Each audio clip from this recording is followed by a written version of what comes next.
נכנסתי לאוטו, יצאתי לסיבוב, שמתי קצת קנדריק, הלכתי לאיבוד, לקחתי פנייה ונפלתי מהצוק, בדרך לתחתית הבנתי,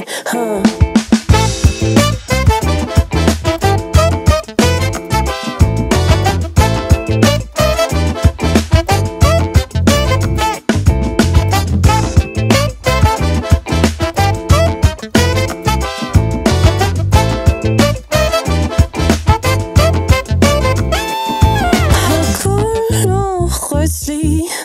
שום דבר לא עולה עליי, כל הפסיכולוגים מזמן עלו עליי, כל האורות מיקרופונים בנג'ריז מחשבות, כל הפקחים מגרוני בשעות לא נכונות, הטודוליס כל הנמסיס 1000 משימות, סף של פייסל ששרף לי את הריח.